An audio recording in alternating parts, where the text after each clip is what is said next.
Love and Watches is a family-friendly podcast for male and female watch lovers alike. Perpetual Girl and Ranch Racer are a watch-crazy wife and husband team who've been wearing and collecting watches for more than 45 years. They enjoy bringing you the latest in collecting, interviews, news, and all things interesting in the world of watches. Enjoy the show. Hey, Watch fam. Hey there, this is Perpetual Girl. And this is Ranch Racer. You guys are listening to the Love and Watches podcast, the podcast for all watch lovers. We are in day 2 of the mandatory quarantine here out in, or whatever they're calling it, the stay-at-home order out here in California. Shelter in place. Which is really no different for us because I work from home and you're home all the time, so... Not too much of a change. Not much of a change. Stores are a little crazy. I tried to get some groceries yesterday morning. It was a little weird, but...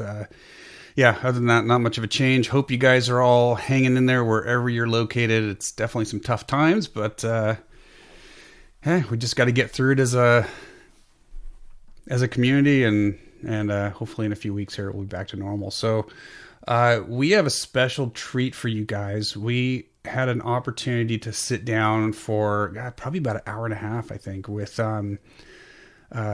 a friend of ours that we've known for a bit over Instagram. That's Payne from Buying on Time. We just finished talking to him. Yeah, and so if you've ever seen his Instagram account, Buying on Time, you will know some of the amazing vintage pieces that he puts up for sale and that he owns personally. Just a really, really good guy, and tons of knowledge about vintage watches, specifically around a lot of the vintage American brands. And so yeah, we had a great time with him, and we're going to bring that to you guys. So we've got our wrist checks on there with him and pretty much everything, right? Mm-hmm. So, well, we hope everyone's doing great out there, staying safe and healthy, and spending some quality time with people at home and pets. Yes. And what we have a motto kind of right now: no fighting in quarantine, right? It's easy to get on each other's nerves. Lift each other up. We all want to lift each other up at this time. So, all right. Well, with that, we hope you guys really enjoy it. Here is our interview with Payne from Buying on Time. Man, here we are finally after months of trying to set this up. We've got our friend Payne on with us from Buying on Time. Jared, how's it going, man? It's going great, man. Glad to be able to get with you guys and have a little chat. Been long awaited. It has. I can't. I've lost track of how many times we've scheduled this and had to cancel it for some reason. So I guess it took a global wide virus for us to finally get the schedules locked up here and get on the phone. So that sounds about right. A lot of people are at home. That's how life works, isn't it? Sometimes. I guess so. Yeah. A lot of us stuck at home, but anyway, it's great to finally have you on the show. For our listeners who don't know Jared, if you follow, you got to go into Instagram. You look for Buying on Time. Jared runs a pretty amazing little business with vintage pieces that we're going to talk about today. We've actually bought some pieces from Jared, so we're going to talk a little bit about that. Jared, you're out in North Carolina, right? Yep, I'm right smack in the middle of North Carolina. Okay. Asheboro, just right where our big zoo is. And there's a little fun fact for you. I think land-wise, the North Carolina Zoo, which is just about 15 minutes away, is the largest zoo in the world. Really? Believe it or not, yeah, I think land-wise it is. Look it up, fact check me, But yeah, okay. That's a little claim to fame. That just made the show right there. We learned a new fact. That's awesome. That's right. I'm going to look it up right now. Are you really? Look it up. See if I'm right. It's a pretty big plot of land they've got out there. So they've got some good free-ranging animals, and mainly the African exhibit. But they've got a North American African exhibit. It's pretty good little place if you ever coming through. That is cool. We'll have to, if we ever get out there, we'll have to check it out.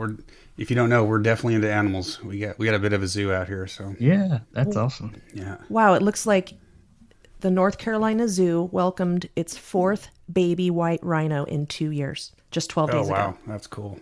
Yeah, I think I did see that. I think I saw the photo of it. That's amazing. I can't wait to check that out. Yeah, it's cool. Very cool. Yeah, it's great.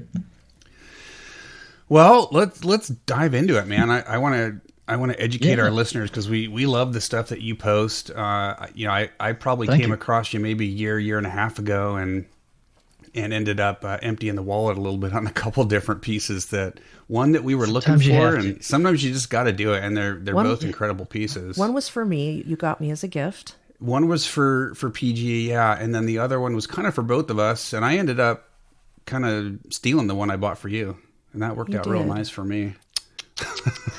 Hey, you might as well it's do. Nice when you can. It's nice when you can share some of the same taste, though. That's helpful. We do. Yeah, and we actually do great. share. We share a lot of our watches. The ones we bought from you were a gorgeous. I think it was a 1972 Pogue, Seiko Pogue, which I actually happen to be wearing for my wrist check today. But and then we also bought an original Bulova Oceanographer when I got the reissue a couple years ago. Yeah, the V, the orange V. Man, that thing is just beautiful. And that's the one that I stole.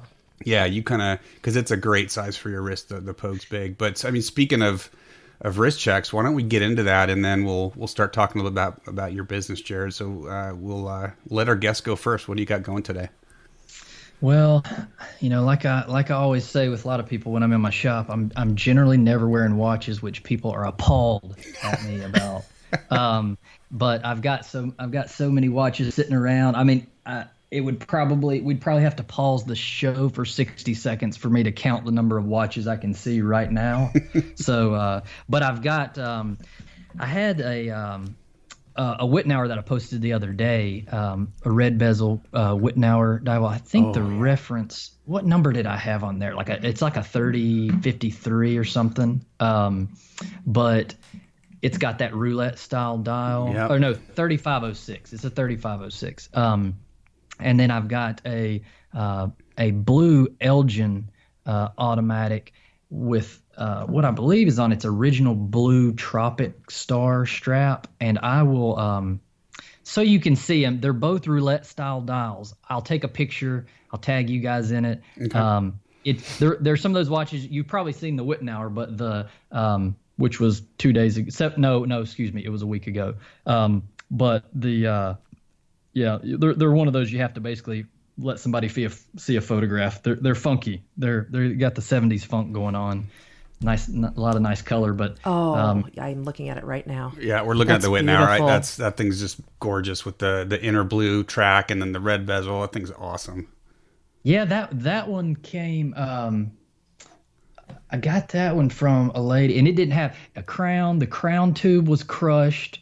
So it came with no crown, so I wasn't even sure really how well it would be running. Crystal was all scratched. I mean, you couldn't see the face well at all. I've kind of gotten used to being able to see under the mess, and if I've got a couple angles and being able to tell kind of what's blemishes on the dial and what's typically not, and so I can usually take a pretty good guess. And as you can tell, it wound up being quite clean. Oh, it looks brand new. It's amazing. Yeah, it's not bad.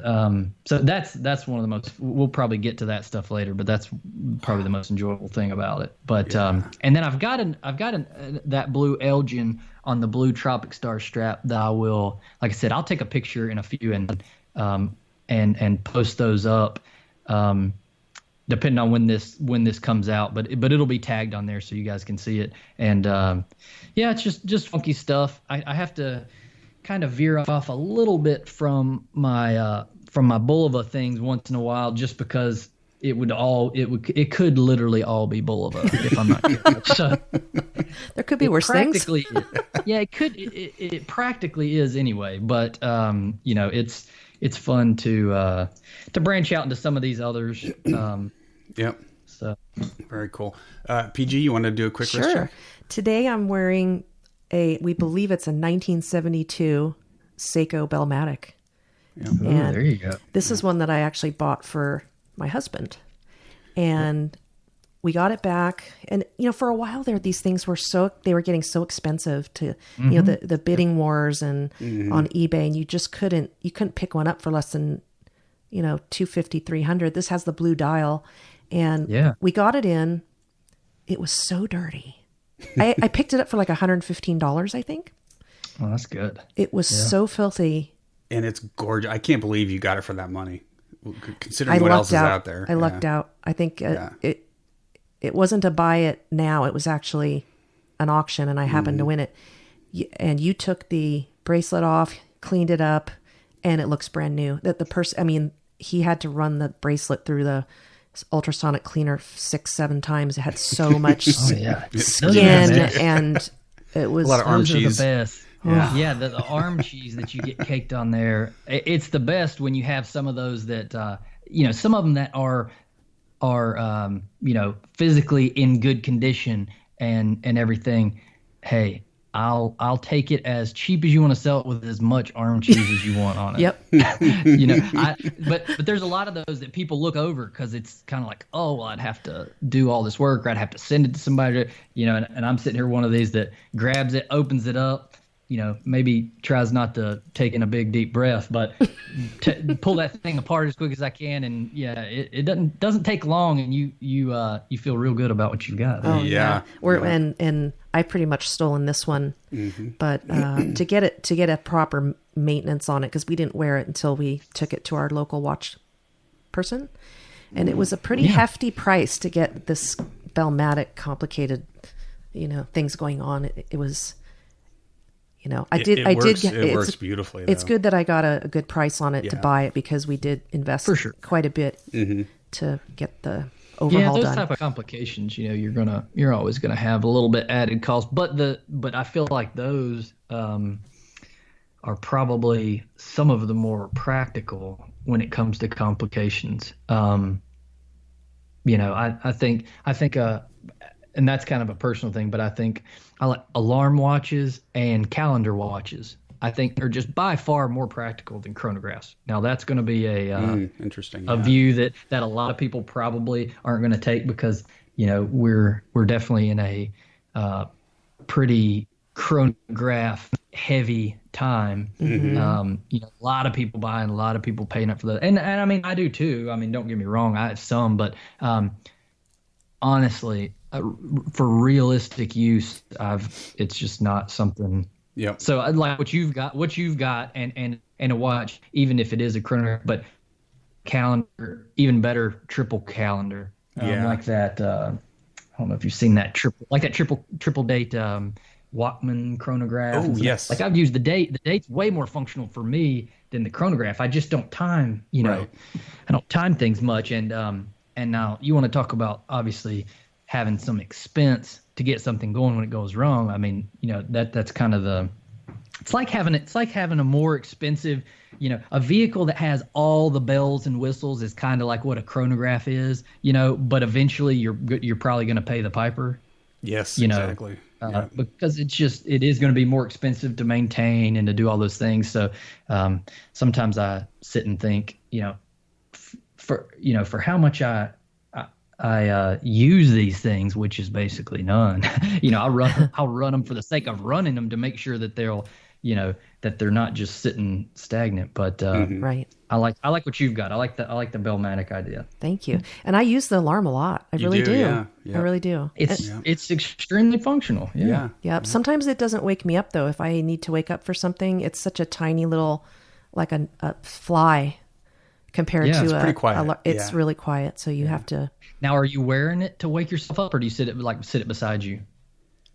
I wear it to you don't wear that one to bed though. But you're right. I probably should take it off and put it on the table right next to me, and then as long as it's round. If you put it on something and sat the case up sideways, you might get a little more noise, especially sitting on like a bedside table. I know the Swiss, wrist alarms, which there's others, but a lot of them end up having those A-Shield 1750 45 families in there, or the 1475.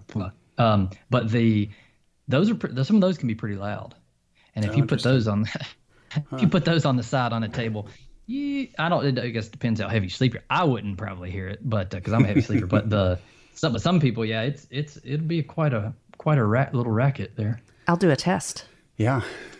But I do love it though, and I love the size. I think. Love that blue dial. Yeah, the blue dial. Watch. It's got some turquoise accents on it, and the it's like a sweet spot for ladies. The 36 millimeter, good size, 37-ish. I don't know exactly what this is, but it's the vintage watches being a little smaller back in the day for men are something that I personally love.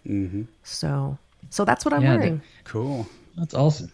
Well, speaking of chronographs, like I've already mentioned and kind of spoiled, I'm wearing the Pogue that we got from you, Jared. It's so beautiful. Yeah. Man, this thing, it is just so beautiful. The yellow dial on these Pogues is, it's a yellow that you just don't see anywhere else. You know, I mean, it's just that iridescent pop, and it really is just a fantastic watch. Now this watch, I'm sorry. Go ahead. No, you're fine. Oh, I when I saw this, my husband always knows if I say, "Honey, what is that?" Yeah, then I know we're gonna have to buy one.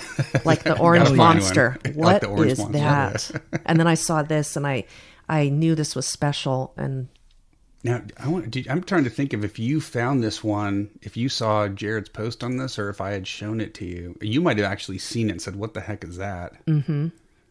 But you'd been. Yeah, I can't remember on that one what. 'Cause it's been a little while. I mean, I remember the watch. I was trying to think what I did in cleaning it up for neat. Because a lot of those that the handful that I've had, I probably ended up putting new crystals on them just because it makes such a night and day difference.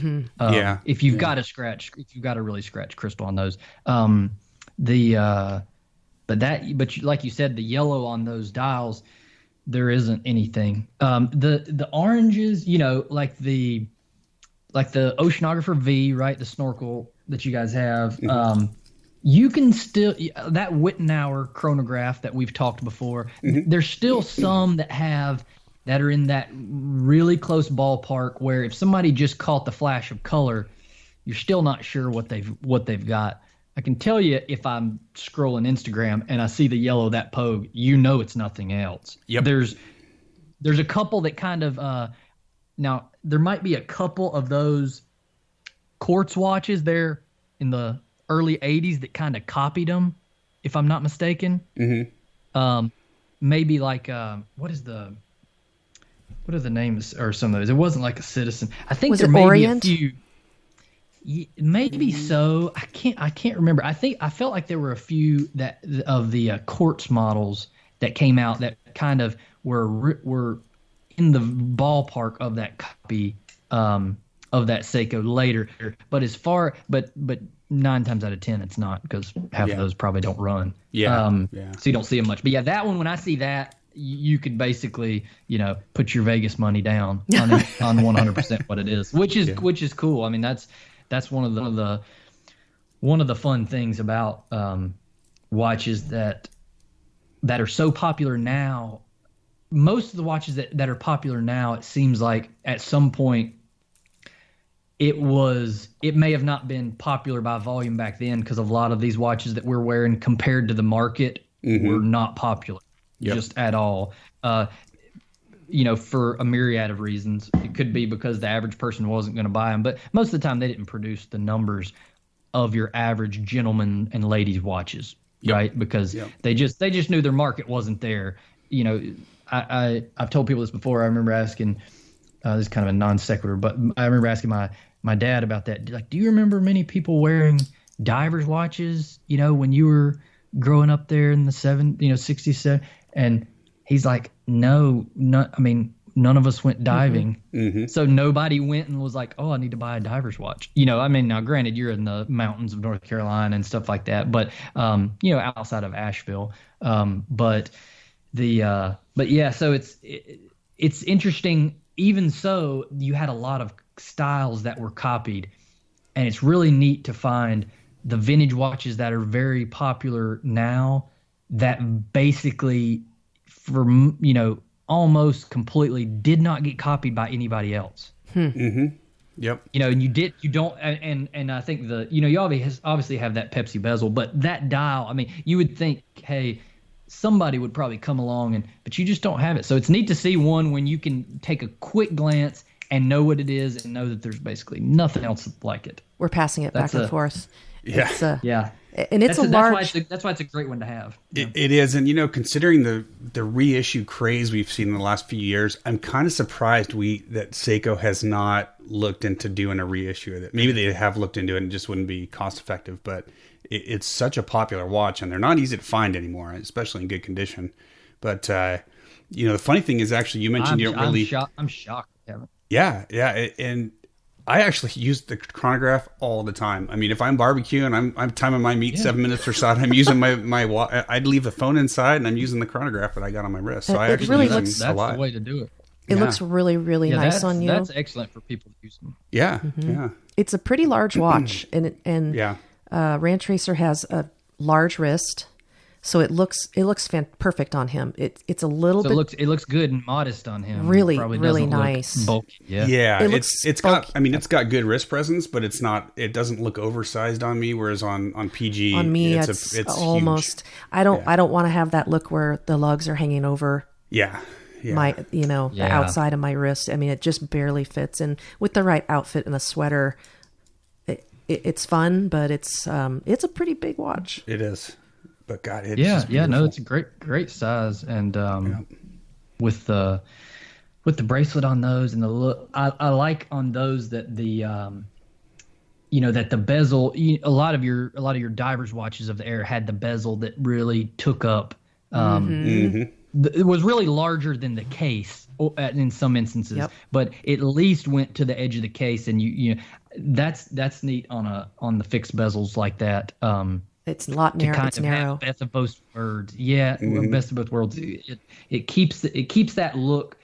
It keeps that look a little bit modest, so when you kind of see it, it's almost a little bit deceptive. It is larger, but I've had them on, and I don't have a very big wrist, and they still look good just because it doesn't kind of provide a little more of that illusion. There's some of those watches that kind of provide a little bit of an illusion that they're, that they're bigger than they are. Right.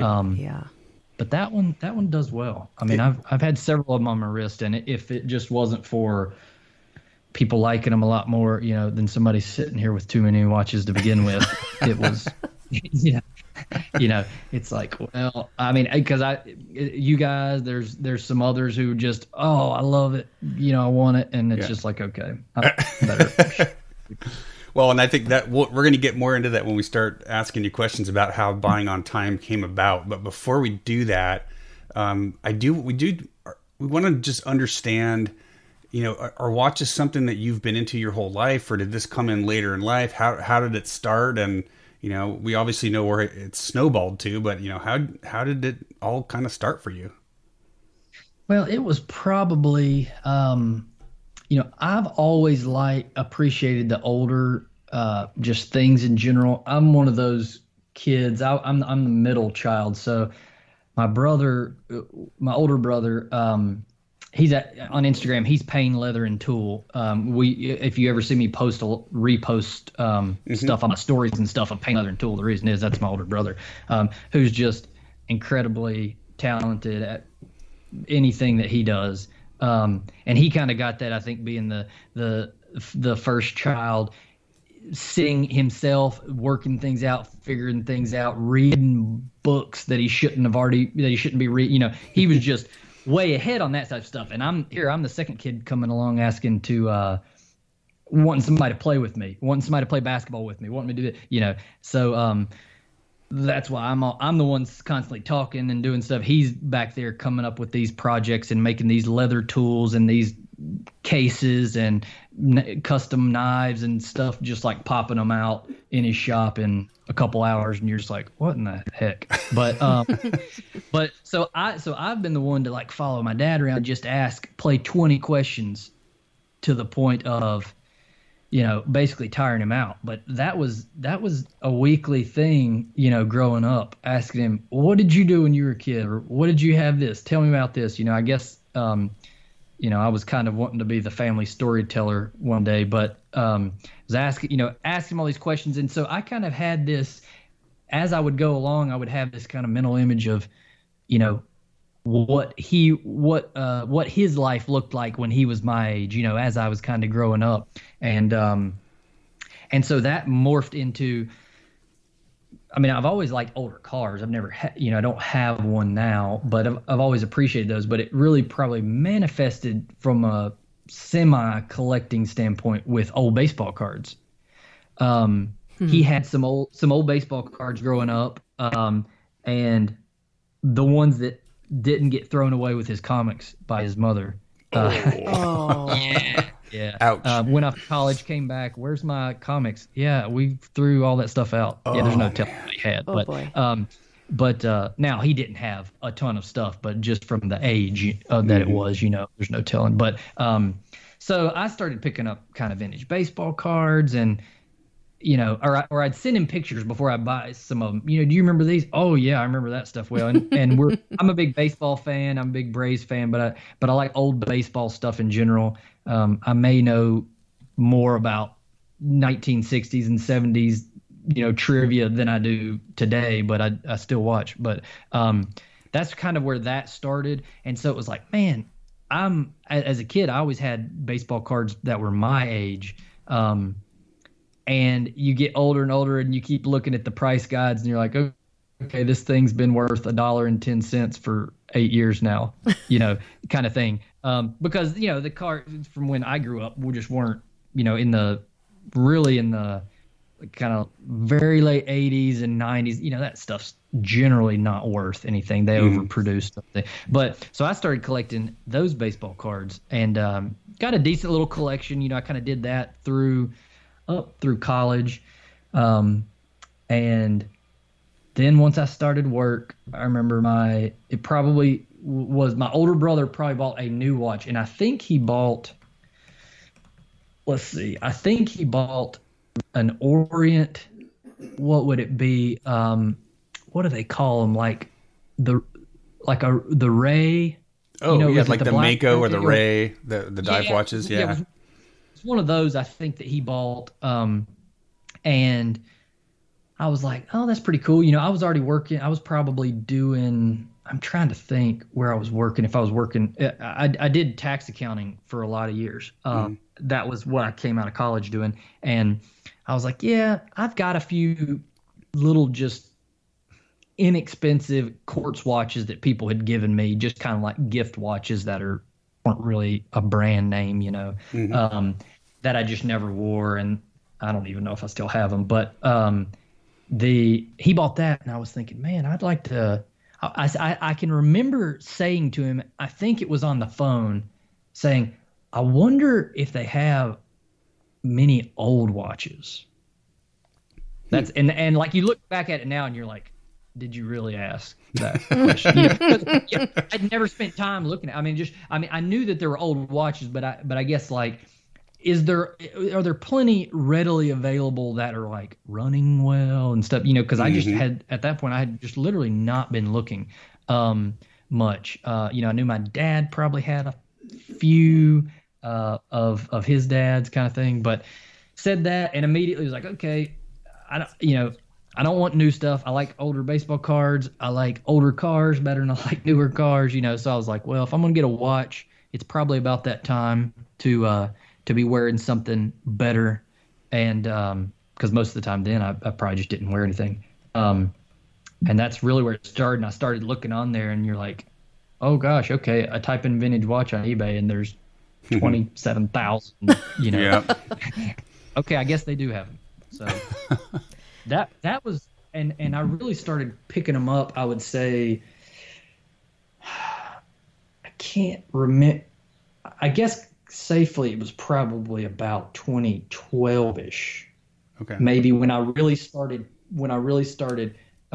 grabbing one, messing with it. Oh, there's another one. Grab it. That was really probably when it was. So it's probably about to be maybe eight years, I guess, or so. Wow. It feels like it's been longer sometimes, but yeah, it's probably about what it was, which is nothing compared to some. I end up being buddies with guys that are my dad's age, that have been collecting for a long time. Just nature. So it's really not that long in the scheme of things. I guess it's just what feels like, out of the year. I bet, when it consumes every other day, if you average it out or something of your life for 8 years, it's kind of, that's a lot. You're immersed. Yeah. You squeeze a lot into that time. So, well, that actually brings us to a question that I wanted to ask. And we talked a little bit about how I love vintage watches, and a lot of female collectors, there aren't as many, of course, as men, So I'm sort of the voice of the women, and we like the vintage watches because the sizes tend to be a man's watch, but it's just a little bit smaller because there is definitely a time and a place for bling and diamonds, which I love, but collectors want to have the watches that the men wear, but just sometimes they're too big. So, what percentage of your customers are women, are collectors that are female, or are there any? I don't. I think as far as collectors that I knew were female, that I knew were buying, I'm honestly not sure. The majority of the time that I'm dealing with a female, she has contacted me because she knows her husband's like seen something of mine. Mm-hmm. That I get more than anything, like, hey, it's coming up on his birthday or Christmas or something, and I know that he's, he said several times, hey, honey, come look at this, and I've seen that it's your profile, or whatever. That's the majority. So I've sold numerous things to ladies but it was probably in that situation. I'm not honestly sure if I know for a fact if I've had any who were, hey, I'm a collector. I know there is somebody I sold one to in San Francisco. And then I think I helped her sell it again later. She kind of buys it. So yeah, there's maybe been one or two that I knew for a fact. Wow. Yeah, but generally when I'm getting contact, and like I said, I have fairly often, it's been, hey, I want to buy him a watch. Right. Can you help me out, kind of thing. But to your point, I'm one of those that really likes a lot of those, what I would consider just mid-size. A lot of people would consider mid-size like 36 or something, or 37. But mid-size to me is 32, 33, 34. Right. Mm-hmm. Yep. Because that's really in the vintage world, that's really what the norm was a lot of those years. If you're talking 50s, 60s, and even into the 70s. But bezel-less watches that are thin, that are extremely comfortable. There are so many. I mean, I could truly, if somebody said, I'll bet you X amount of money you can't wear watches under 34 for an entire year, I'd say, well, get ready to pay up, because I've got tons of, it doesn't bother me, honestly, because really and truthfully, objectively, they're some of the absolute most comfortable watches. Oh, totally. That I own. They are.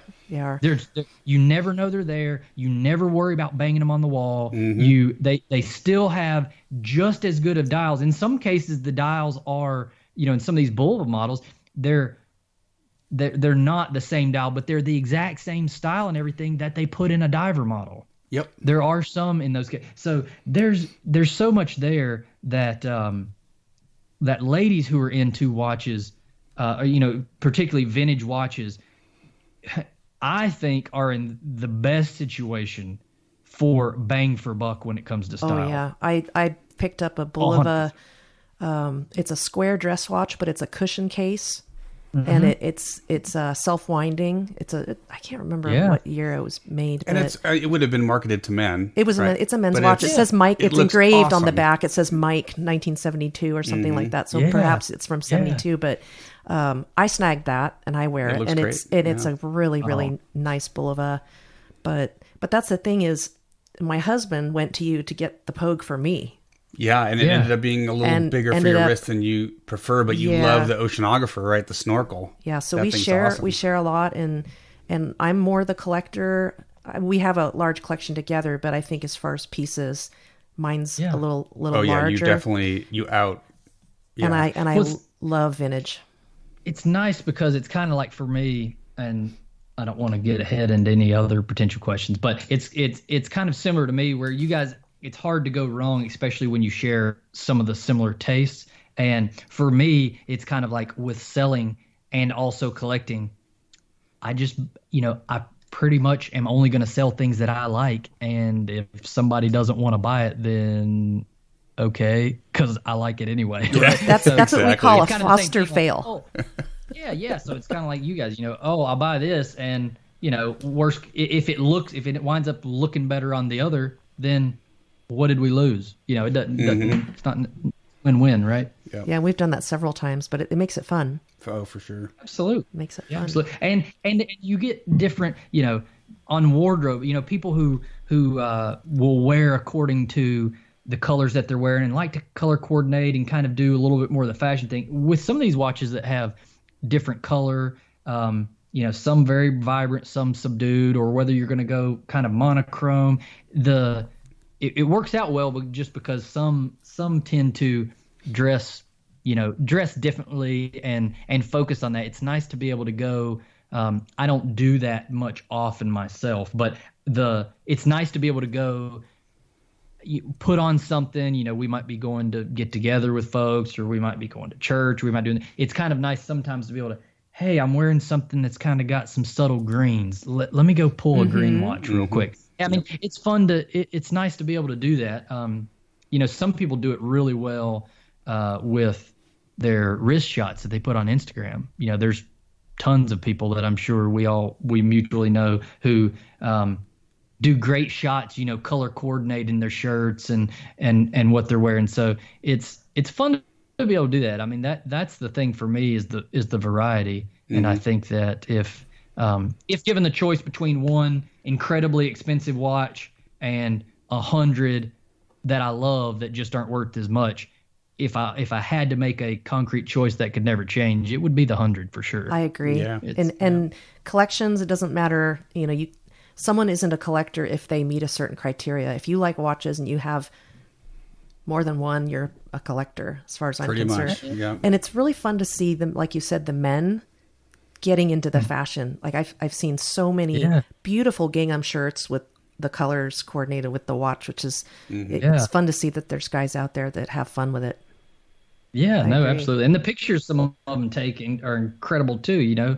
They're there's a lot of folks out there, and I know talent. the technology and stuff today helps, but some of these guys you're like that could be in a magazine, as a stock photo type thing. It really could. Yep. They work out there. So, all right. So the next question, before you answer it, I'm going to take a guess at the answer, just based on what I've heard so far. So the next question was going to be how, kind of how buying on time got started, and my guess is, so the whole watch thing with you didn't necessarily start because you loved watches. It started because you were into kind of more collectible stuff, and then started to realize, hey, there's that same kind of collectible market on the watch side.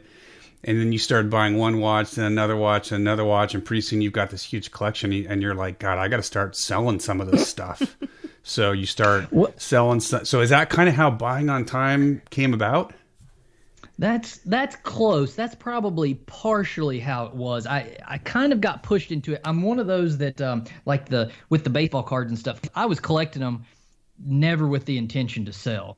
So that's really my problem now, which my wife reminds me with having a few extra vehicles that I need to sell one. I've got like an 86 Volkswagen Cabriolet. You should tell them what we've got sitting in the barn. 91 GTI.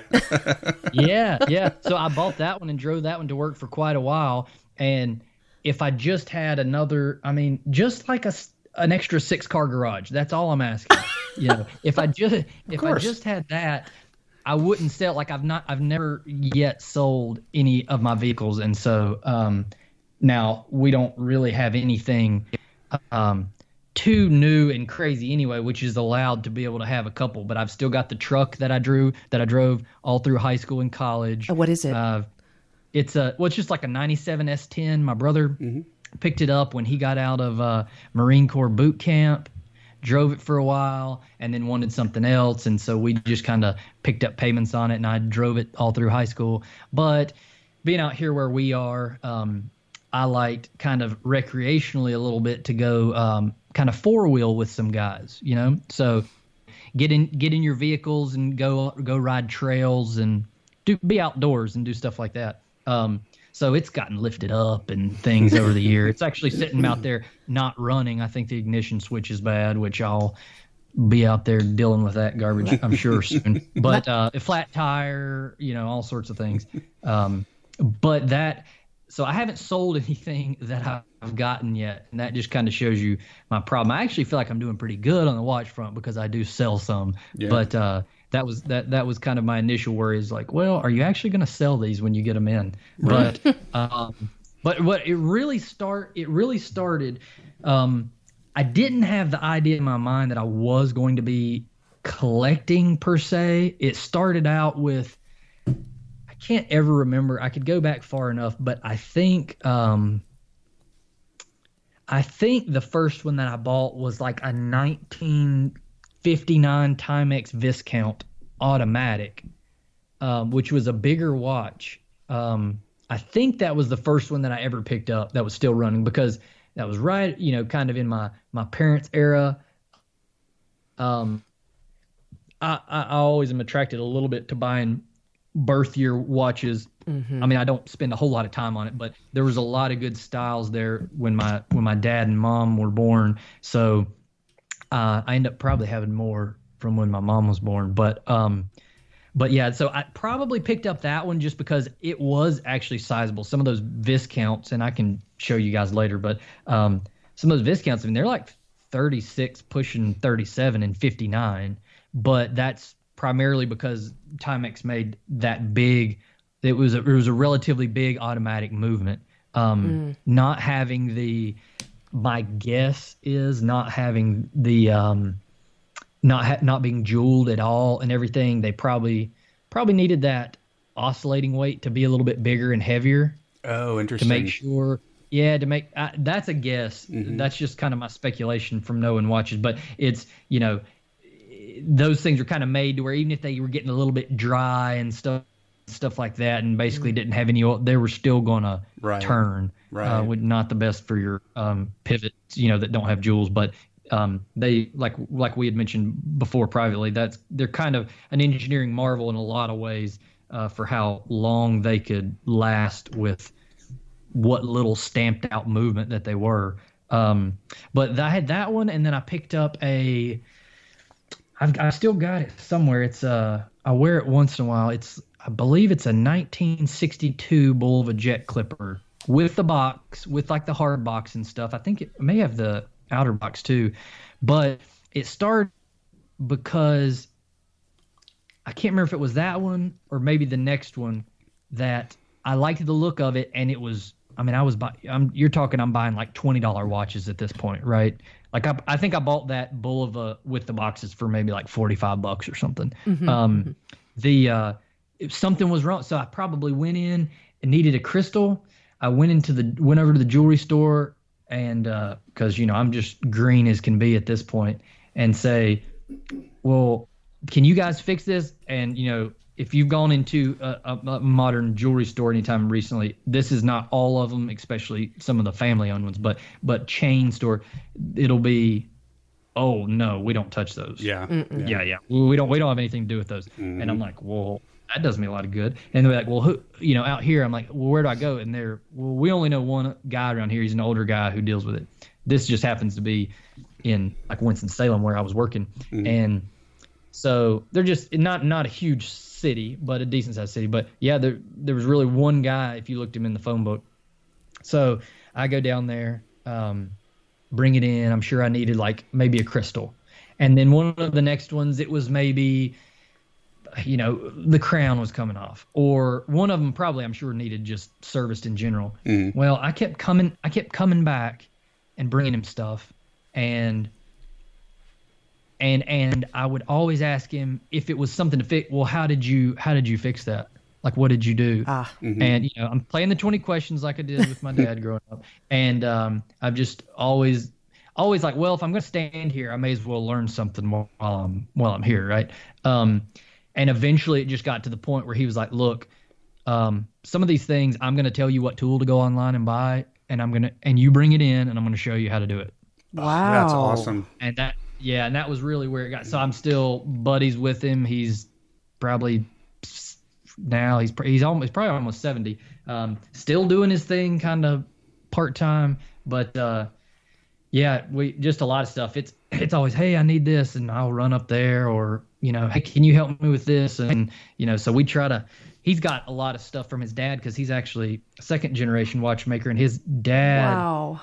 I think, built the building that they're in maybe back in the 40s, and he started working with them after not long after school. So he probably started in the 60s there with his dad. But so he's got a lot of good information as to what they sold, what brands were good, when did they swap brands. They sold Elgin a lot, but then they went to Bulova, and probably a contributing factor to why I like them is he just would say, yeah, we did a lot of Elgin and stuff, back there kind of in the 40s and 50s, and then we started doing a lot of Bulova, and he would be like, yeah, they've got some stuff that's just so nice and easy to work with.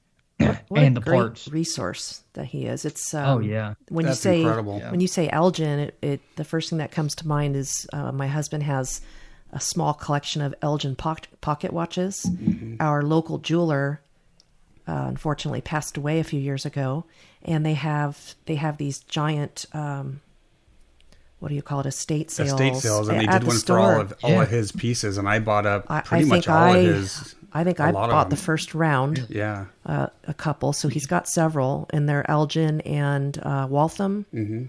One's but we won't get into pocket watches. But see, when I hear Elgin, That's why I think of pocket watches. So That's why I was pinging you on that Waltham you just posted, man, because that thing is beautiful.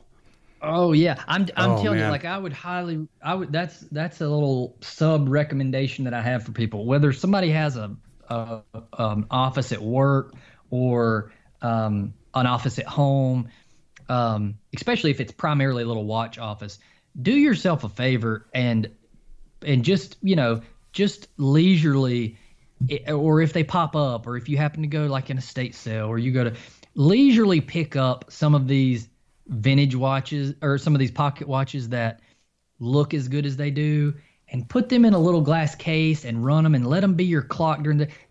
Some of the best looking and coolest watches were undoubtedly pocket watches. Yep.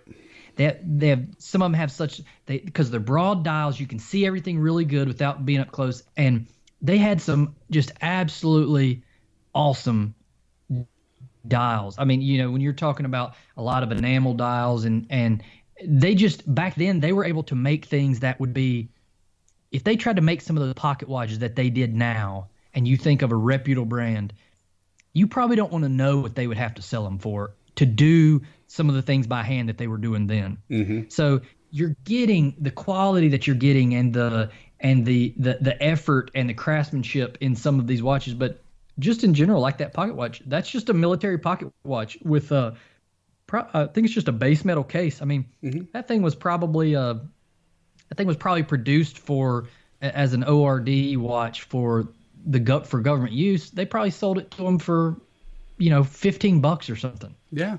Oh, totally. And I mean, you're just like, gosh. So that's one thing I try to tell people, like, do yourself a favor and just keep an eye out on pocket watch stuff, and just get you one of the little glass cases and hang it up in there. That's what we have. Just go in there. Yeah, I mean, that's probably honestly as enjoyable as anything when I'm sitting in the office is to run. I mean, I've got different ones, so if I want to, I'll take that pocket watch out and sit another one on there, wind it up, and just let it run. You can hear that subtle tick, but you can see the time, and it's just a lot of good qualities. Art. In it's that. art. And honey, what is the one I bought you with the stag on the cover, the double hunter case, the hunter watch? Is that a Waltham? I think it's a Waltham. I'm gonna go grab it. But that's the other neat thing about the pocket watches that we've talked to our listeners about, is that they're big, so they're easy to see, and a lot of them,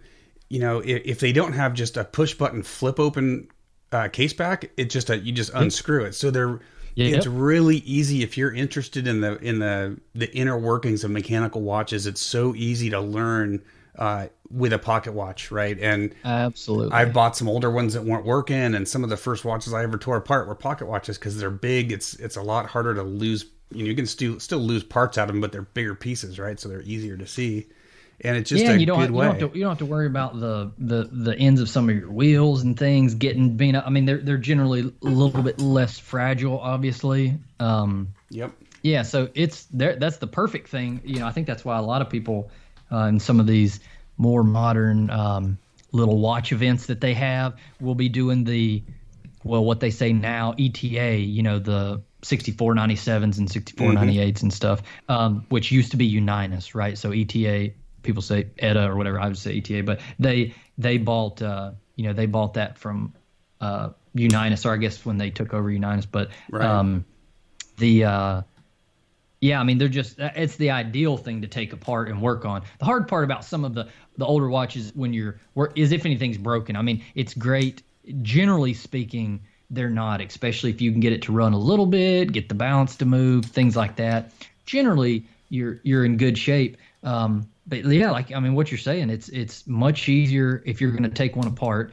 Sometimes you can find them running for next to nothing. I mean, in the scheme of watches, you can find really pretty ones. But yeah, they're so nice. There's just something, it's definitely, it's a bygone era. It's you're getting more value most of the time in a lot of those watches than what you're paying. And there's not many, there's some of those, there's collectors in everything. So there's some of those pocket watches that are extremely expensive.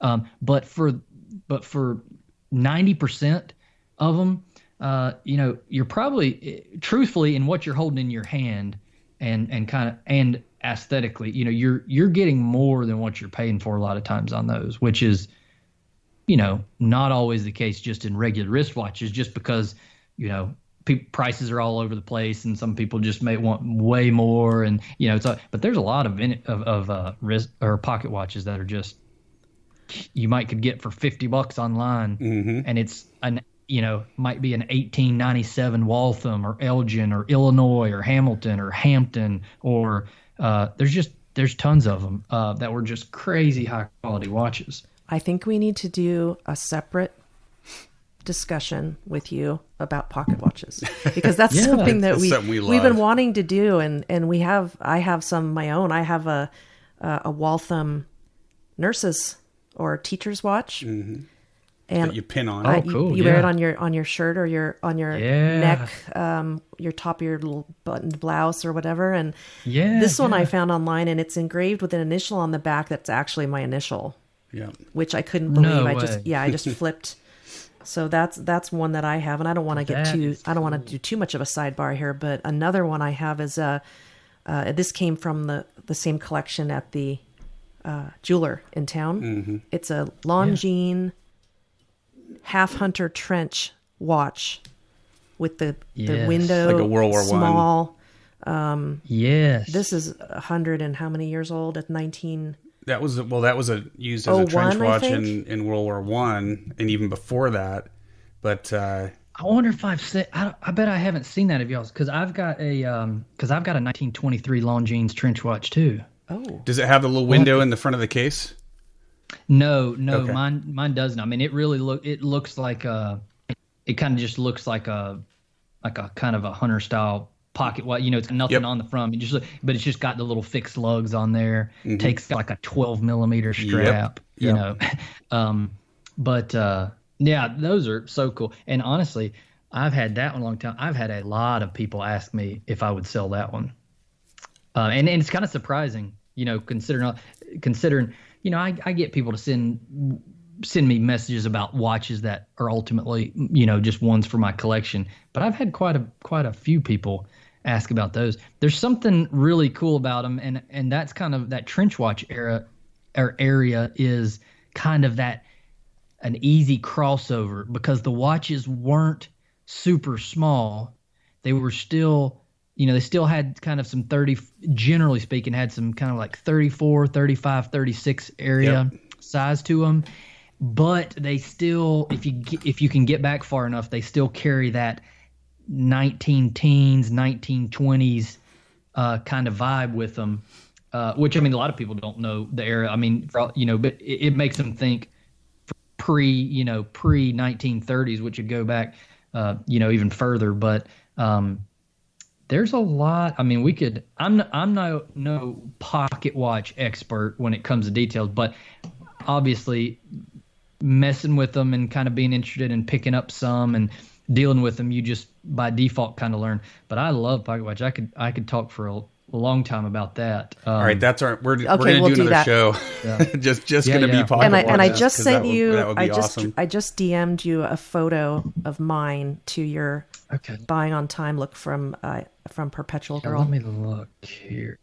And it's like the full-on trench watch. So it has the hunter case front with a window cut in the center, and then it's got the painted-on numbers on the outside of the case to protect the dial. This is a new band I put on there because it had a lovely silk black ribbon with a gold clasp, 14 karat gold, and it was just too risky to wear it on that. So this isn't the perfect choice, but this is simple enough and sturdy. No, that looks isn't that cool? Yeah, that looks really good. The windows on those, that would be kind of comparable to the war use of the graded covers. Yes, that you see over some of but that would be more practical for its purposes.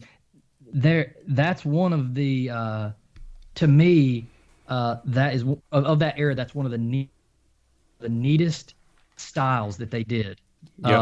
In that some of those watches, and I've seen them on some bigger pocket watches, I believe, too, to protect the glass, to protect your front. That is such a smart idea to have your hour, numerals on the outside on a hard case where you can't crack your glass. And if you need to see the seconds, you can pop it open. Yeah. It is such a cool, that's such a neat, because really it looks like if you were wearing it, it almost looked more just like a piece of jewelry. Mm-hmm. It does.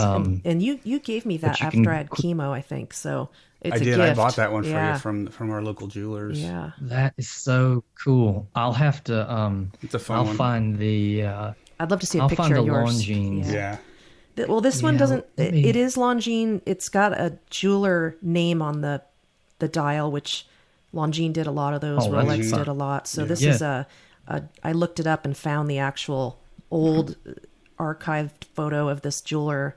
It's an old black and white in some website I found by accident, but I don't think they're no longer in business, but that's what this was. But I just love the font, the number font. Mm-hmm. Oh, absolutely. It's because it's really that there's probably the Bruguette style numerals, right? Yep. Yeah, it's that. I mean, that's one of those. That's just a neat addition on a watch style like that they did that sticks out to me because it's not super common. No, it's a cool novelty, But really, I think for ladies, I mean, you can find once the movements got a little bit smaller, they started doing some really pretty pendant watches to go on necklaces. Yep. They make like the one that you're talking, like to put on your lapel or your blouse. I think that stuff's neat. Now, I mean, again, I'm not a lady, so I can't say whether that everybody might appreciate, wearing it like that. But I think for something smaller where, you maybe don't want something on your wrist, or maybe you like a little bit bigger watch, I still think that's a cool thing. It's definitely a conversation starter, if nothing else. But I bet you'd be shocked by how many people go, that is so neat, and wonder where you got it, thinking that is it something new? Because I don't think a lot of people know about them. I love stuff like that. Well, I've spent quite a few hours, or many,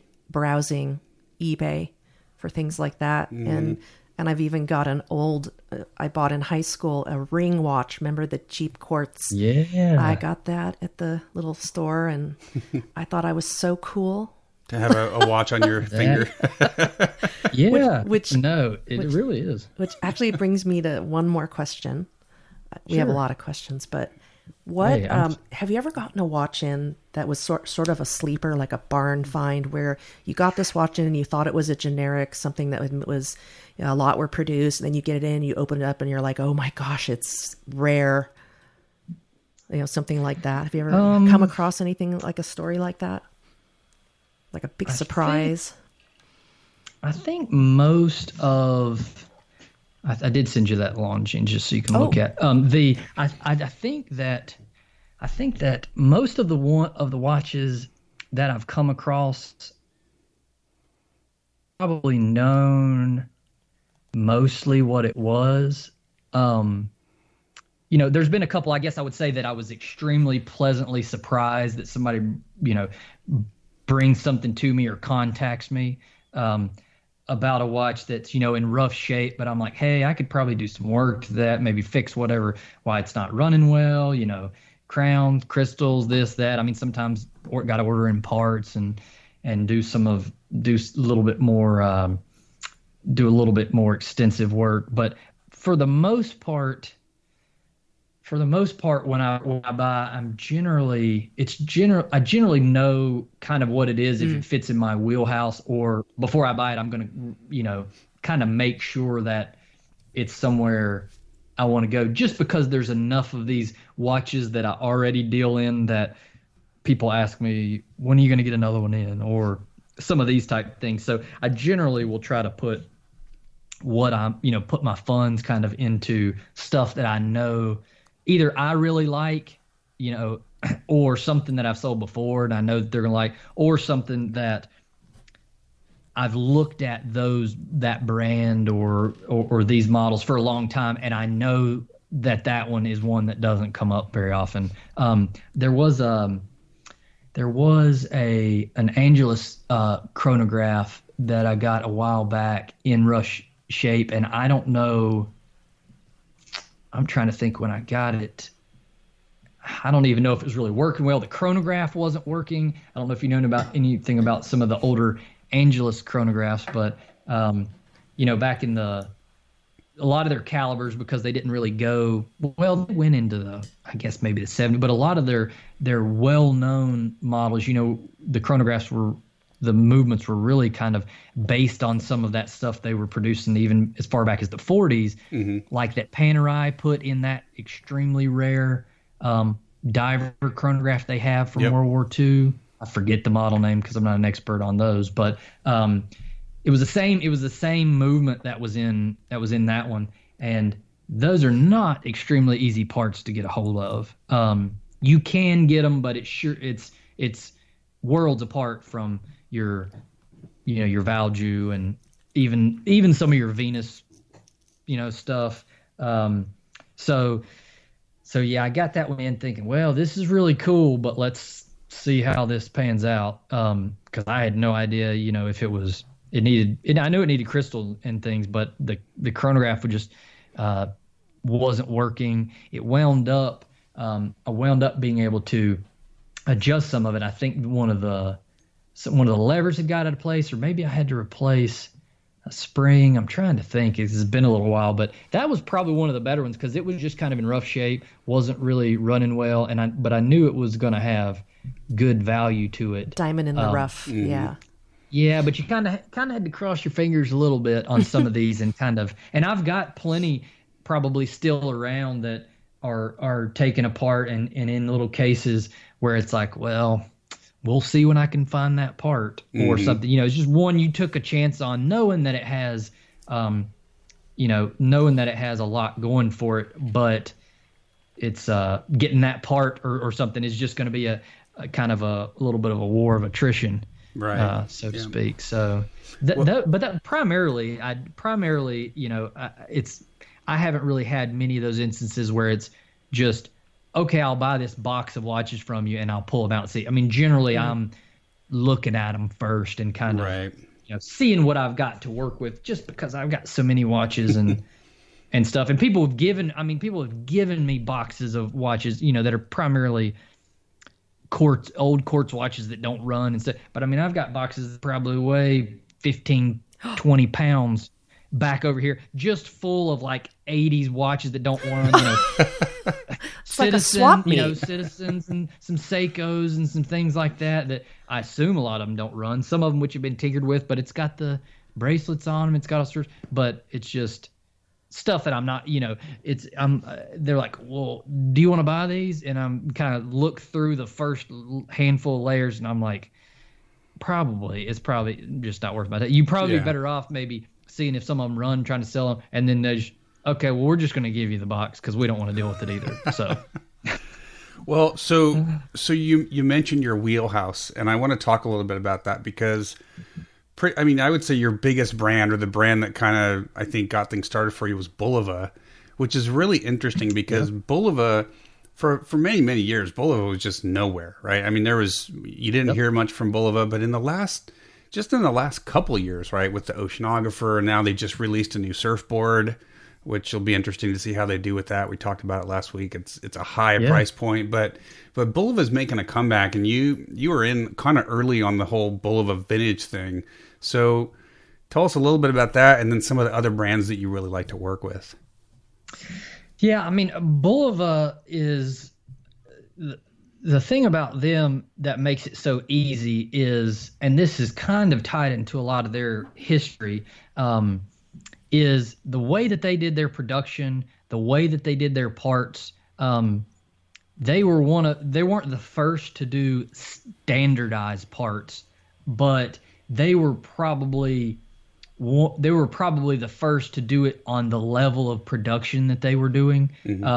Standardized parts for a long time wasn't really something that you had. If some of the bridges and some of the parts, you might have to try a few parts or slightly modify some of the older watches. You'll see where even on the different plates and the bridges, they would have the serial number put on, because it was, when it was manufactured, they had to adjust it and kind of fit it just for that watch, for it to fit just right to run the way that it needs to. And so if you went and got just another spare movement and tried to swap it over, it might, but there's no guarantee that it would fit just right the way that it needed to. So the watchmakers would be having to do little modifications and stuff, minor modifications. But Bulova, they weren't the first, I don't believe, to do kind of the just a straight up standard where people were punching out parts, putting them in packets and selling them. Right. And they would guarantee that it would fit your caliber. But Bulova by far was the one that pumped out so many standardized parts that were just guaranteed to fit, and had everybody had access to them. They were easy to get a hold of. And if you go look, even on eBay now, you can see lots of watches from watchmakers that just have tons of little packets of balances or third wheels or, this plate or mainsprings. Just tons of parts to get access to. So that, combined with the ease of referencing, they were very good on the whole for putting model names on their watches and for putting date codes on their watches. Yes, unlike some brands like Seiko. Bulova was much better at it. Now people will say with Seiko, they'll say, well, they, I like them because they made date codes, which is true. There's Partially. Some blurred area in there. Yeah. You got to know the decade you're in, right? And that's usually what I'm trying to find. Yeah. So there's some of those that I've seen where there's a few that are kind of were a little bit ahead of their time in design, and so you're looking at it and you're going, okay, is it 70s or is it 80s? Yep. Like, is it 71 or 81? Like, I'm not totally sure. And especially if you can't open up watches, you got to dig around a little bit. Well, Bulova, it was nice that they put a case code on the back of pretty much all theirs. In some instances, they were inside, but so you knew roundabout where that should be. Now, you could technically get different case backs swapped over, or and there is some variance with when they assembled it, when the case was made versus the movement. So you can have a couple years discrepancy technically. But the nice thing is, if you've got a a 69 case and a 67 movement, was the watch released in 67 or 69? Well, it'd have to be 69, right? Yeah. You can't have a future case. So it just makes it easy to kind of know, oh, okay, well they're making these movements by the tens of thousands and they're ready. And so some of these were just previous stock, but that's kind of going down a rabbit hole. That's one of the reasons though that I really liked them. But so once I started messing with them and working on them, between their parts availability, the ease of referencing, the broadness and the attractiveness of Bulova's styling, from the cheapest of the watches to the most expensive, I think of the American brands, what was the best.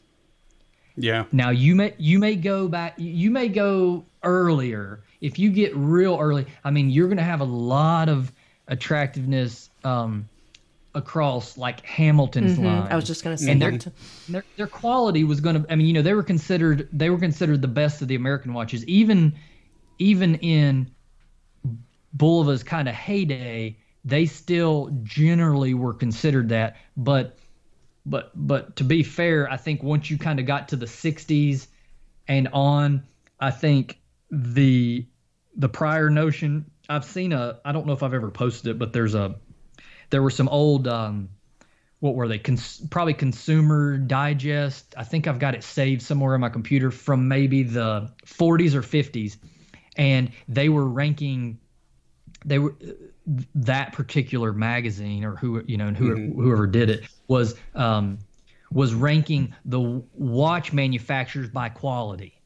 And it's really interesting. And I'll go back and find it if you guys are interested in it.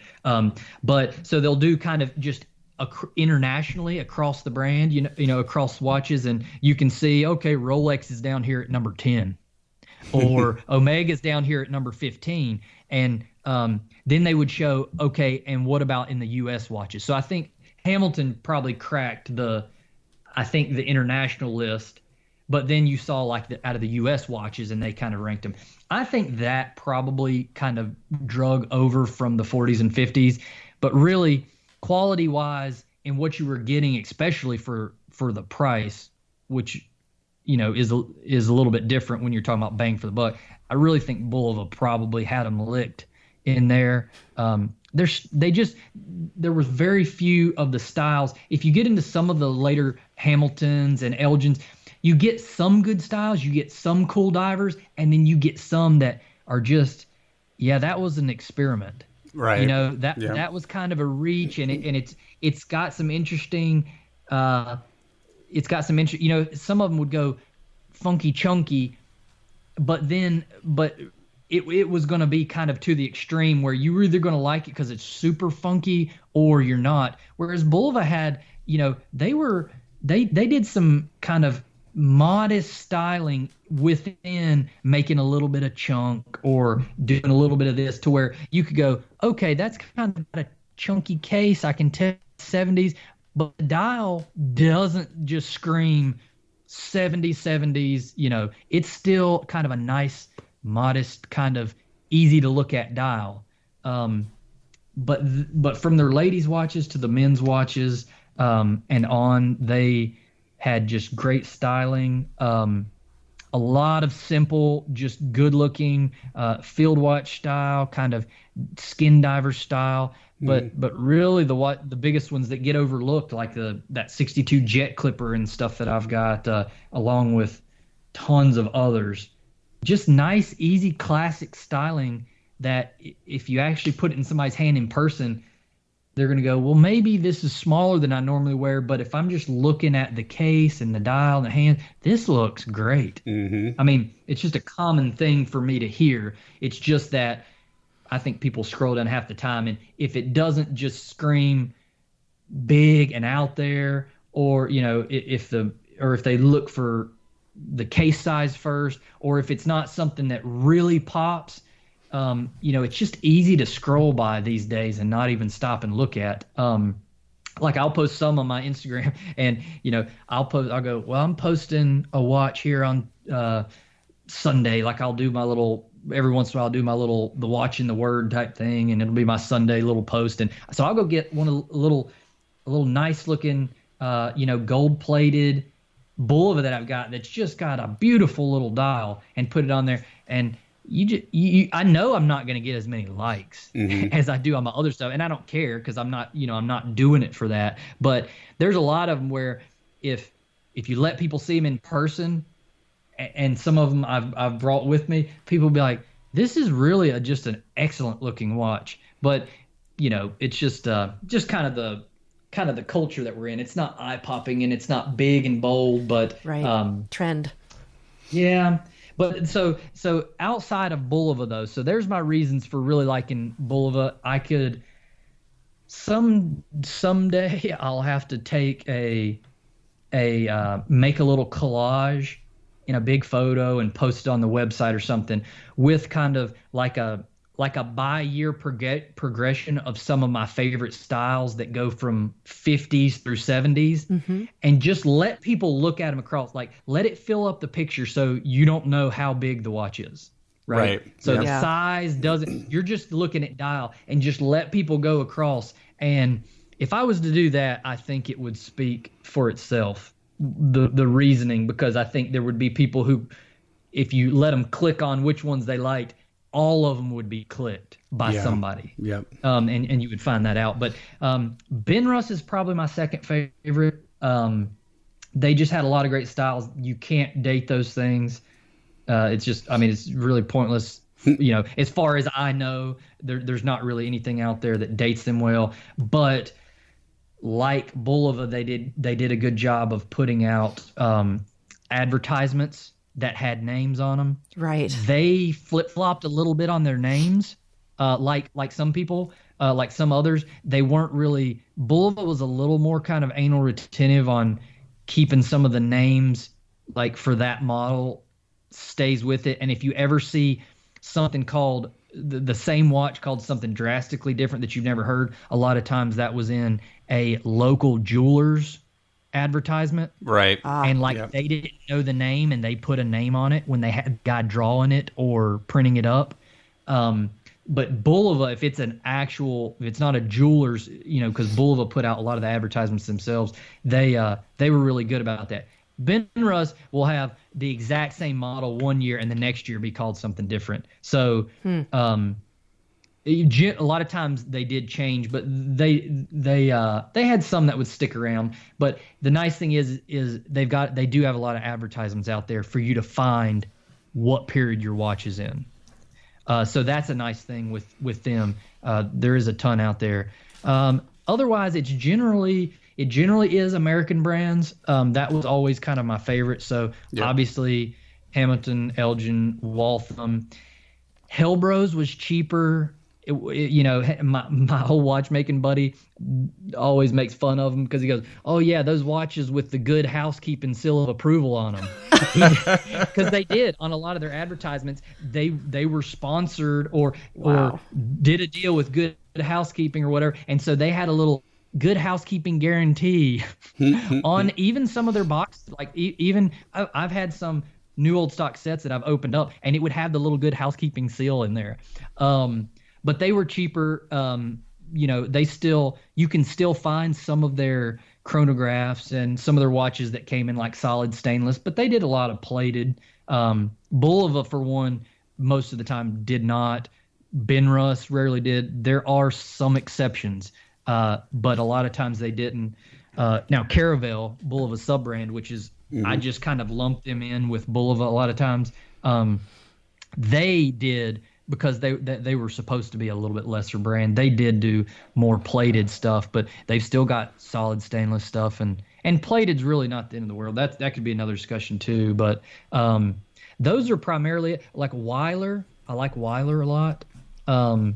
They didn't, over the longevity, they did, bring in some styles that I would be like, man, I think they tried to do too much there or whatever. But like Benrus did a lot of your mono cases, right? So no case backs, even just on non-diver watches, which is really cool. So there's no case back, there's no case back gasket. I mean, you're literally doing a pressure fitted crystal, or in some cases a bezel. In the ultra deep, not the compressor, but the ultra deep diver that has the external bezel, like it has a screw down ring that screws down and tightens around the crystal to hold it down. Right. And then Weiler did a lot of stuff like that. So Weiler had, they had like multiple, some of them had multiple rings that snap down over the crystal with no case back. So less risk in getting your watch. I mean, really and truly, you could make a watch like that today and it be extremely, extremely water resistant. So it's great designs. They were willing to do stuff that just most of the industry was not touching.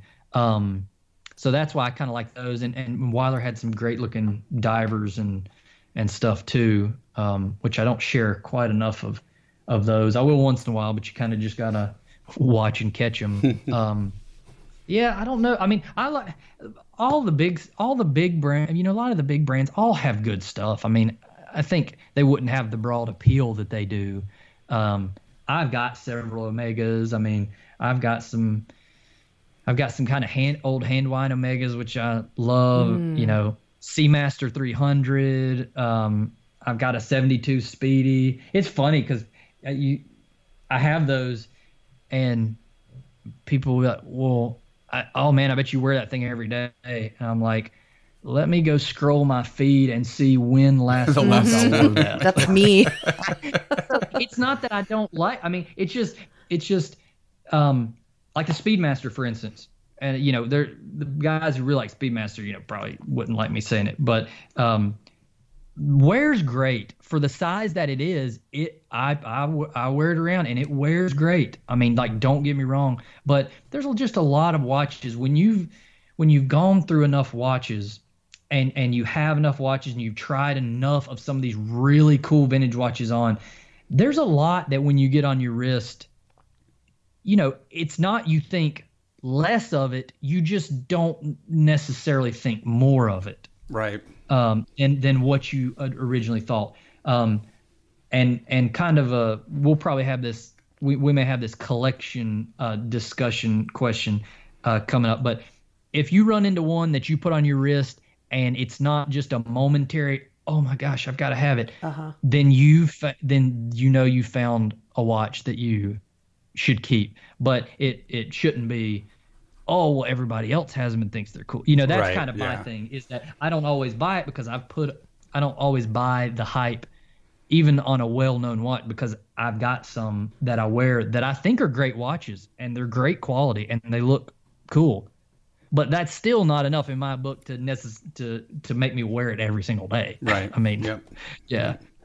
Well, and never. So that was a long question. Long answer. I apologize, but you know, I could say the normal, you know, I could say, oh, Rolex and Omega and this and that, but I would probably be a little bit disingenuous in that I don't have near as much fun on those as I do with a lot of these that I'm just, you know, I get and I clean it up and I'm just smitten with it and I post it up and people go, you know, you'll have one or two people, what is that? I've never seen it. Like, I love that. Yeah, I love that. It's like, well, totally. You know, yeah. Yeah, I'm take a walk in the wild. I'm looking at one right now for sale on your site, and I'm in love. Which I should not be looking around. No, you shouldn't. I should not be looking around. Careful. Be careful. Oh, you're looking at the wrist alarm, aren't you? Yes. Yeah. I have a thing for alarm watches. Yeah. But I'm telling you, I've got a lot that I don't have on there. I'll have to show you some, or maybe I won't. You know, if you're maybe not a good idea.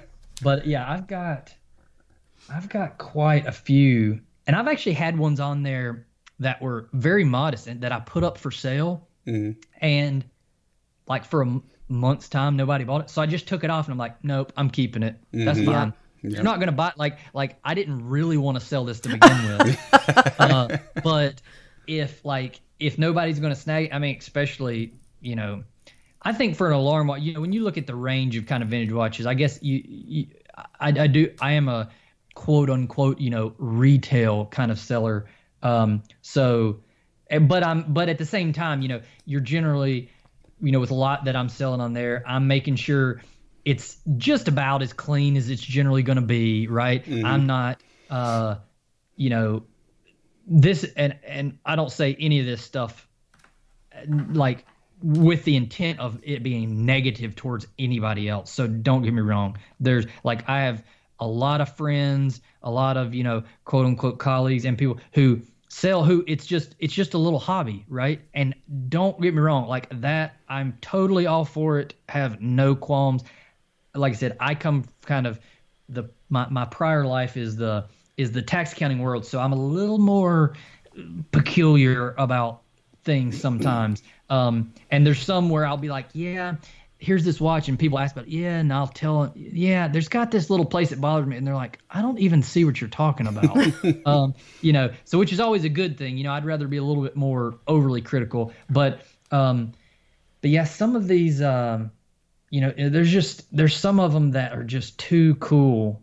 And I try to make sure, that the crystals are polished. There's a lot of them that take a little work, especially if they've got an original crystal that's not gouged or cracked. Yeah. I'm going to spend some time on it to really clean that thing up to where it's not distracting, because there's so many beautiful dials and, pretty faces out there. And if you don't let them, you're going to wind up with original crystals that have some things that you can't do a whole lot about. And there's a lot of those that don't have brand, that are not, I can kind of pick them up and look and tell whether it's basically just a generic crystal. Some of those I'll just go ahead and replace.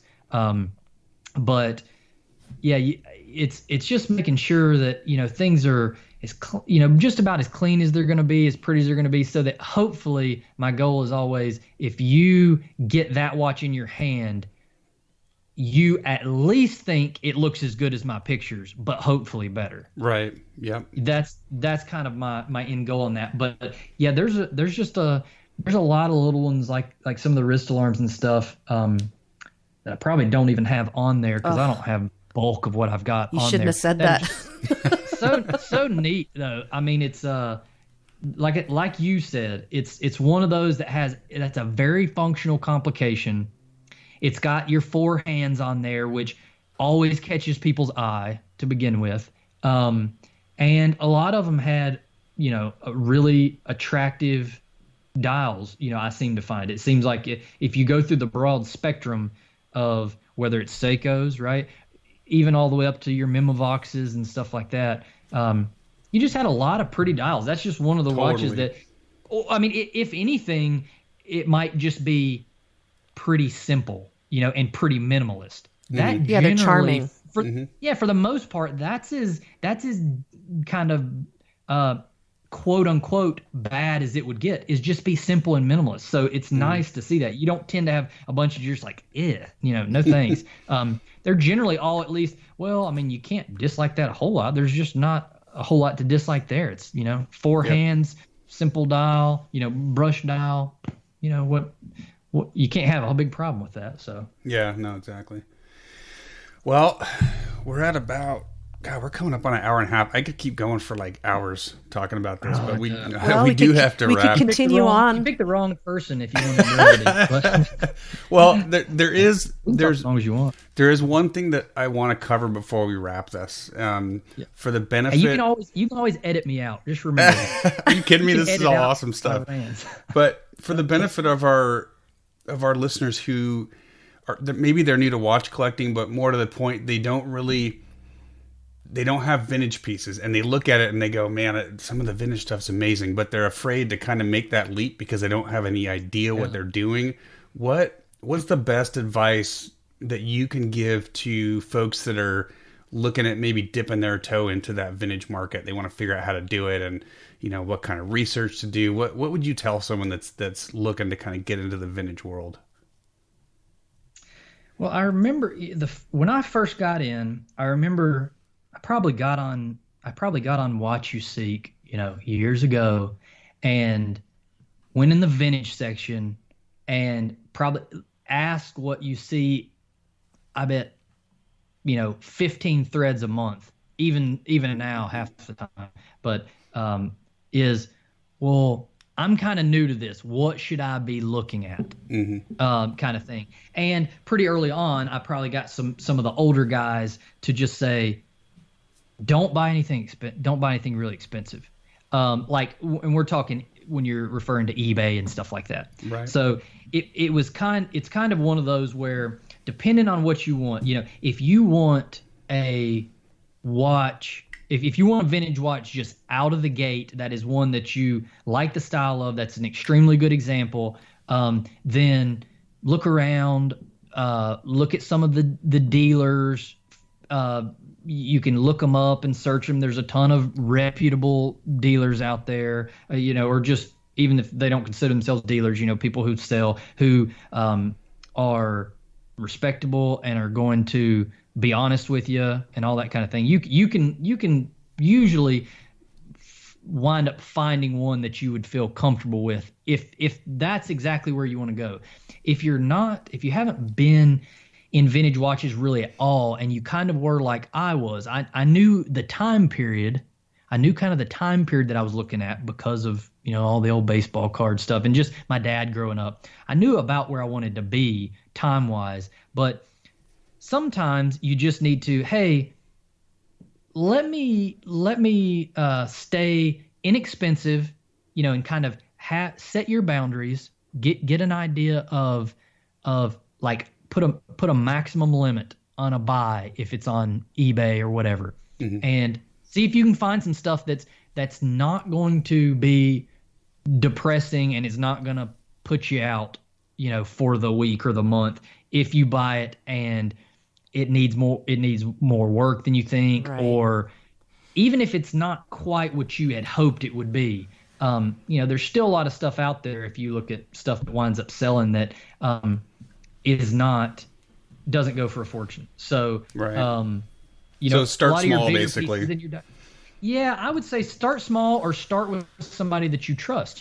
Find somebody that you feel confident in being able to get something from, and do research. There's nothing wrong with just Googling what you see, trying to find more examples, trying to see that type of stuff. But the best thing that I usually say, I think on that that post that I made with all those Bulivas sitting in my watch box the other day. Oh yeah, I just brought it up. I think with that one, kind of, the caption to it really wasn't about Bulivas. It was about collecting, and that picture does not include some of my favorite Buliva models that I have. So that was just some of the ones that I knew people would just recognize at a glance. But I kind of explained in there kind of what my view on it is, and if you come in looking at a collection, with the intent of having a collection, for some people, a collection is, I'd like to have 5 watches that I enjoy, that don't break the bank, that I can wear Monday, Tuesday, Wednesday, Thursday, Friday to work. That may be a collection for some people, and that's awesome. I mean, there's that. You don't have to be in this to have 100 watches and to have multiple watch boxes and have a special place in your house. You don't have to have that. I mean, there's so much fun to be had in just, like shoes. What if I want a couple different pair of shoes to wear to work, or it's that kind of thing. But it's not, if you're going into it as a collection, it's a marathon and not a sprint. And when I started, I was like, oh, I want to buy this. I want to add another one. I want to, I just wanted to just search until I found another one. I mean, at the same time, I was buying watches that might have been $20 or $30 a piece. But it was like, okay, let's look on there and see. This next one hasn't even come in. But let me just see if there's another one. They're like, oh, gosh, that dial is fantastic. That looks excellent. And I didn't mind, 32, 33, 34 millimeter watches.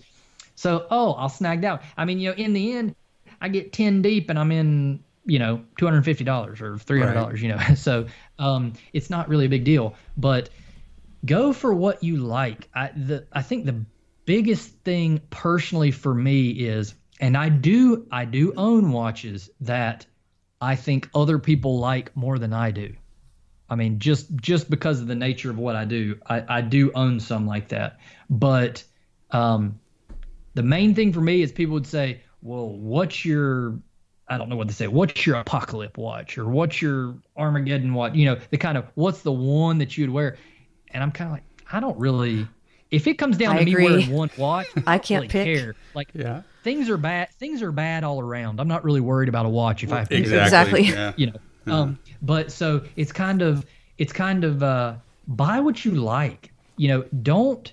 It's easy to follow people. With social media, it's easy to follow people and like what they like. That's one of the reasons that I don't really go out there and promote it. But on a lot of my posts of my smaller watches and on some of my friends' feeds when they post these, I'll do #class not mass. Because there's so many watches where it's like, man, that's a cool watch. It netted you way less likes than your other posts. But I'm here to let you know that you need to like what you appreciate. Just because other people wear big watches, just because other people have certain brands or certain models that are just hot right now, and you're seeing it every 10th post on Instagram, don't let what other people are going to think of what you wear affect what you buy, because you're the one that has to live with it. That's I why know what it's like buying a watch. Yeah, go ahead. Oh, I was going to say that's one of my mottos is buy what you love and love what you buy, and don't let anybody bully you about it. Yep. 100%. I mean, it's just, I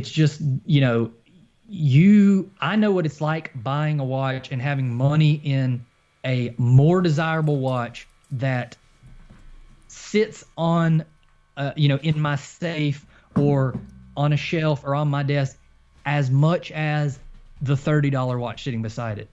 So I know what it's like not really getting the same value and the wear and everything out of a watch that's 150 times more expensive than the other one. Right. Type thing.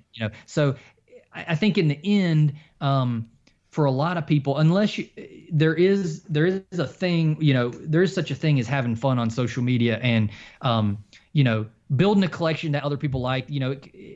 If you looked at it from a quasi business perspective, right, it brings people to your page, and it helps you build friends and a community and a group. And that's kind of a little bit of a separate thing, and it's completely understandable and it's great. There's nothing wrong with it. But for people who just like buying, just want to buy some things for them to have, it's not about, building necessarily a big Instagram account or this or that. Yeah, I would say buy what you like and what you gravitate towards. If there's some of these watches that are just not well known or seem to be a little bit smaller and they don't bother you, and you see that dial and you go, that just strikes a chord with me, that immediately makes me go, that's great. I haven't seen one of those. I'd love to have that. That's the stuff that you pull the trigger on a lot of times. Totally. I think we, my husband and I, tend to have kind of a wide range of, we have pretty diverse tastes, just even within our own collections. Great. Like for example, I emailed you, and I won't talk too much because we're running out of time here, but I DM'd you a photo of this Seiko I found on eBay. And this is probably one of you were talking about funky and trying to identify dates, but this is one of the most unusual watches I have. And the striping on it kind of, I was kind of thinking 80s at first, but it's a basic manual wind. What's it called? The 1A or something? I don't know, but I mean, to me, I look at that, I'm like, it could be 60s, it could be 70s, like Space it could be Race, like an maybe? 80s throwback. I don't know. Well, that's atomic age looking. That's what I thought. That's what I thought. And it is a manual wind, and it's got the original bracelet on it, which, and it wears quite large. It's a large case. But it's got that sort of Gucci shape too, I think. Mm-hmm. Absolutely. So I'm not sure. I cannot identify the year of this one yet. So if you have any That's kind of like what I was talking about on some of the Seikos. There are, while it's definitely helpful that they did the end year and the month, there's some of those that you're just going, never seen it, never looked it up. No clue. I can't find it in any catalog. I've gone through every single Seiko catalog that the Seiko experts have published. I cannot find that watch. What's the first digit on the back of that one? Did you know? Yeah. Let me get my bifocals here. Yeah. It is 541065. I mean, yeah, that one's tough. I would. Is. Yeah. Gosh, I don't know. I mean, I would think that would make me think maybe 75. I mean, because there was so much. The 70s, there was just they were going all over the place, and you got to a point where you started seeing less and less of just kind of the modest things. Then when you got toward the, anytime you kick over into those 80s, you start going quartz heavy. Exactly. So, and this is manual. So yeah, so not a self-winding. It's a manual, basic, standard mechanical. And I've got two of them. That'd be my guess, but it's fun. I mean, there's a lot of stuff like that, and it's neat to have.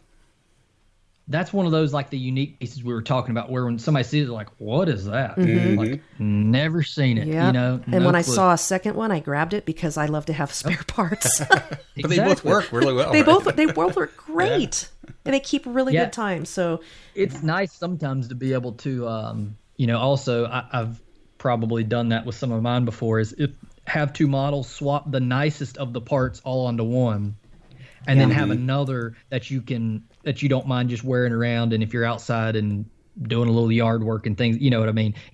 I'm never hard on any of my watches in the scheme of things, but just one that you don't mind wearing around all the time. And then you've got one example that's like the best, pristine. Some people are funny. Some people are funny about it being, well, you change something up. And while I do get that, you also technically have no idea if what's in its original by now. Right.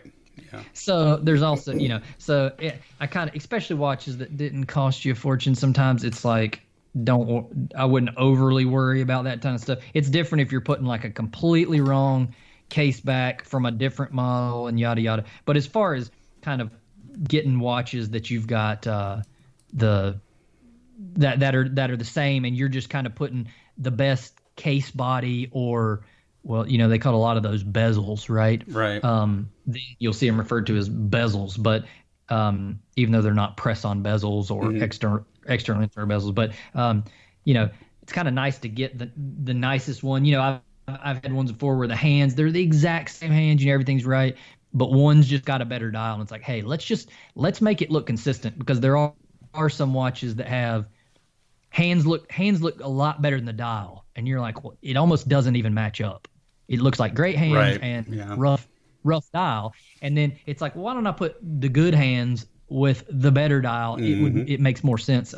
I generally don't ever do that on watches that I sell, but I have probably done that with some of my own to just to have a better example. And I don't know, you don't know technically movement wise or anything if they've been swapped out. Bulova, for instance, like I was telling you, made so many parts and things that you could have had somebody get water in the watch, right, and take it immediately to their watch guy, and he had one of those movements that he had from parts that he had just got done serving. He could have just dropped out your automatic movement, stuck on the same one. Yep. But technically different, and put it back up, and you'd have no clue. They weren't like we are today. They were much more practical with fixing something, because watches were a practical thing, not a novelty. Right. Yeah. No, totally. That's a good point. That's really cool. Well, I hate to do it, but I think we got to wrap, man. This has been we need to talk again. Amazing information. And I will tell our listeners, if you've ever thought about vintage, right, or have seen some cool vintage stuff, you definitely want to check out Jared's site, buyingontime.com. One of the things I like about what you do, Jared, is that you've got, you don't have, it's not all high-end stuff, right, or it's not all super bargain basement. You got, cool offerings from $300 up to a couple thousand, and even a little more depending on the watch, but just such a good variety. You tend to gravitate towards things that have really the colors that really pop out, or some feature that really pops out. So, I would definitely encourage all of our listeners to check it out. Follow Jared on Instagram at Buying on Time. I appreciate it. You can sign up on the website for updates, but definitely check it out. Jared, I can't thank you enough for getting together. I know we've been trying to do this for a while, and it's been a heck of a lot of fun for us.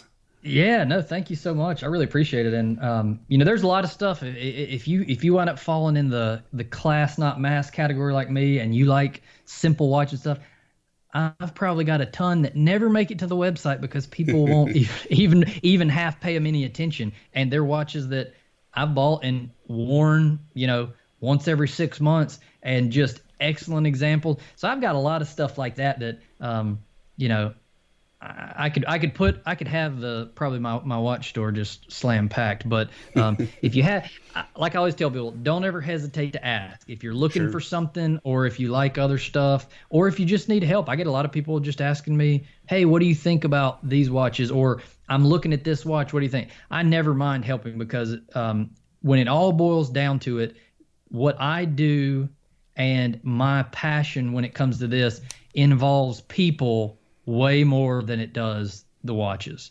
It's the most fun thing is, like with you guys, getting to talk to you guys and getting people who just walk up to you or stumble on your page and want, you know, some advice with this, because they don't know, you know, they've never known anybody to talk to about it, or have a question about, you know, that's the fun stuff, is really being able to help people and show that there's a lot of good in the community with bringing, you know, this kind of hobby.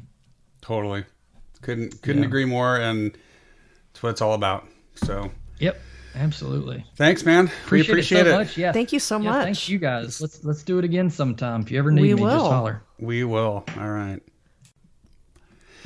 Wow. That was awesome. That was a lot of fun talking to Jared. What do you think? It was fantastic.